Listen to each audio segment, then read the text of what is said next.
Nagkasundo na ang ASEAN member countries na magkaroon ng extradition treaty. Para kay Pangulong Bongbong Marcos, malaking bagay ito para mapanatiling matatag ang legal foundation ng mga bansa sa Southeast Asia. Para bigyan ng mukha ang balita, Mobile Journal, Julie Baiza. Pirmado na ang ASEAN Extradition Treaty na maglalatag ng iisang legal framework para sa pagsusuko o pag-surrender ng mga individual na nakaharap sa kaso sa pagitan ng mga bansang kasapi ng ASEAN. Kasunod ito ng pagbubukas ng 13th ASEAN Law Ministers Meeting sa Taguig City na dinaluhan ng law ministers mula sa 11 ASEAN member states. Sa kanyang opening statement, binigyang halaga ng Pangulo ang paglagda sa kasunduan. The AET reflects our collective resolve that individuals with criminal charges will not escape justice by crossing borders in ASEAN.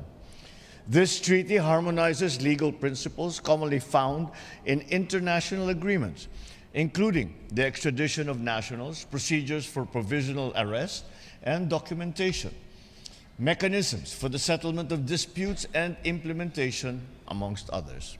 Malinaw daw ang iniiwang mensahe nito. Nagkakaisa at nananatiling matatag ang legal foundation ng mga bansa sa Timog Silangang Asya. Bukod dito, kinakailangan din daw kumilos para sa problema sa cybercrimes at ethical at legal implications ng artificial intelligence. Tila may pahaging din ng Pangulo sa kasalukuyang sitwasyon ng malawakang korupsyon. Kailangan daw tiyakin na napapangalagaan ng batas ang kapakanan ng nakararami. We make these efforts to promote the idea that the law continues to be the great equalizer of our time.